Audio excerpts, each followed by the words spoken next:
होते हैं मैंने अपने दिन का आगाज दुआ से करना है।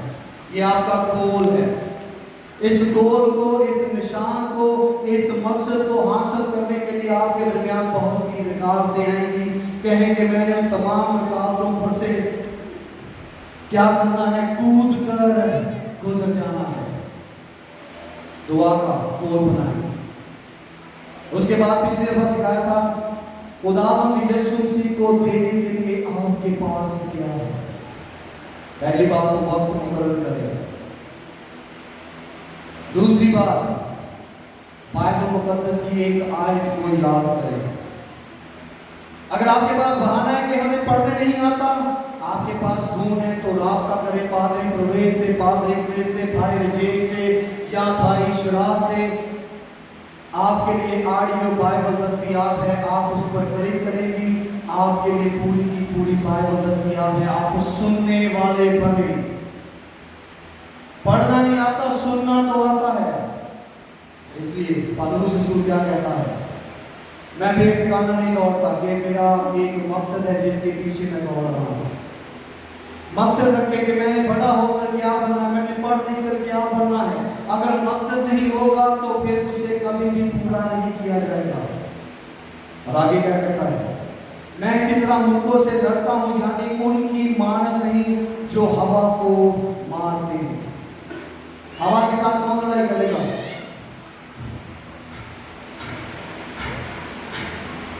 हवा को मार नहीं सकते, हवा को हम कुछ भी कर नहीं सकते। वो कहता है कि मुझे पता है कि मेरा दुश्मन कौन है। मैं हवा में शाइनी निंजा बन के टपूसियां नहीं मारता। मुझे पता है कि मेरी लड़ाई किसके साथ है। इसलिए वो कहता है ऐसा ना कि औरों में मनादी करके आप, और क्या कहता है, बल्कि अपने बदन को मारता कूदता हूं और उसे काबू में रखता हूं। जब बदन कहे दुआ करने को दिल ना करे, उसे तैयार करे। जब फर्मा बरदारी करने को दिल ना करे तो फर्मा बरदारी के लिए पाक रूह की मदद को मांगे। क्योंकि हमारा बदन नहीं चाहता कि हम चर्च में जाएं, हमारा बदन नहीं चाहता कि हम दुआ करें, हमारा बदन नहीं चाहता कि हम खुदा की आवाज सुने, हमारा बदन नहीं चाहता कि हम खुदावंद यीशु मसीह की सदा बने। तुझे खुदावंद ने चुन लिया है, अजीम रुतबा अता किया है। तुझे खुदावंद ने चुन लिया है, तू हर कदम पर दिए जलाए, स्याहियों के निशान मिटाए। हर कदम पर दिया कैसे जलाना है? तुम दुनिया का नूर हो। इसीलिए वो कहता है अपने बदन को मारता कूदता और काबू में रखता हूं। काबू में जुबान को भी रख सकते हैं, हाथों को भी रख सकते हैं, आंखों को भी रख सकते हैं, दिल को भी रख सकते हैं, ख्वाहिशात को भी रख सकते हैं। जो बात आपको बेकाबू करती है उसे काबू में रखें। और खुदा का बंदा दूसरा ग्रंथ 10 बाब में कहता है कि मैं हर एक सोच को, हर एक ख्याल को मसीह का कैदी कर लेता हूं, क्योंकि हमारी जंग खून और गोश्त से नहीं बल्कि शरारत की रूहानी फौजों से है।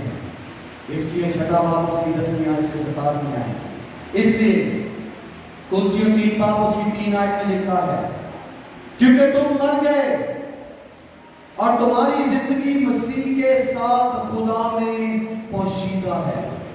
आज यहां पर कितने लोग मुर्दा हैं जिस्मानी तौर पर? जिस्मानी तौर पर कोई भी मुर्दा नहीं है, क्योंकि अगर हम जिस्मानी तौर पर मुर्दा होते तो हम सांस ना लेते होते। आज कितने जिस्मानी तौर पर जिंदा हैं? केड़ा केड़ा जिंदा है? सारे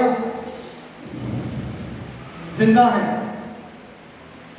तो वो कहता है कि तुम रूहानी तौर पर क्या हो, मसीह में जिंदा हो और उन तमाम खताओं को, गलतियों को जो गुलाम थी उस सबब से मुर्दा हो। इसलिए तुम्हारी जिंदगी क्या है? पोशीदा है। अगर कुछ पोशीदा हो तो उसे ढूंढा जाता ना जी। यीशु मसीह ने कहा ढूंढो तो पाओगे।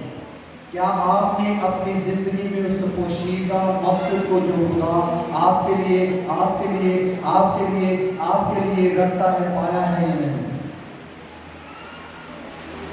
आगे चलेंगे।